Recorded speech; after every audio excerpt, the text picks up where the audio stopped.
Train জার্নির সাথে আছে পাহাড়, সাথে আছে নদী, আর কি সুন্দর অপরূপ দৃশ্য। বাংলাদেশের ভিতরে যে এত সুন্দর সুন্দর জায়গা আছে যা কিন্তু আপনারা ঘুরে আসতে পারেন। আজকের ব্লগে আমি আপনাদেরকে দেখাবো ঢাকা টু নেত্রকোনা কিভাবে যাবেন এবং ট্রেনের টিকিটে কত টাকা দাম এবং কিভাবে কি আছে সেখানে। আসসালামু আলাইকুম, আশা করি সবাই ভালো আছেন। আমার সঙ্গে আছে ট্রাভেলার আলিফ, আর আমি আপনাদের সবার প্রিয় নিলয় নীল আছি একসাথে। আমরা আজকে উদ্দেশ্য হচ্ছে পাহাড়ের উদ্দেশ্যে যাচ্ছি নেত্রকোনা। আর অলমোস্ট এখন বাজে 1:56, সরি। আমরা এখন হচ্ছে যাচ্ছি হলো ময়মনসিংহ উদ্দেশ্যে।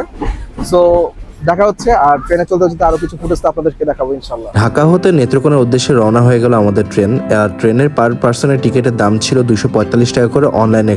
আর এরই মাঝে আমরা ট্রেনের স্পিড দেখছি 47-51 পার কিলোমিটার। ট্রেনের নানা ধরনের খাবারের মাঝে আমরা 180 টাকা দিয়ে এই খাবারটি কিনি এবং এটা ট্রাই করতে বসি দুইজন মিলে।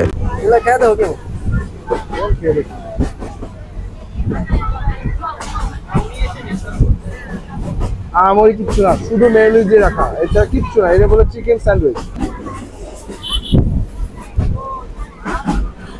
আমরা সামনে আরো কি পাই দেখাবো আপনাদের। খাওয়া হবে নন স্টপ, ঠিক আছে।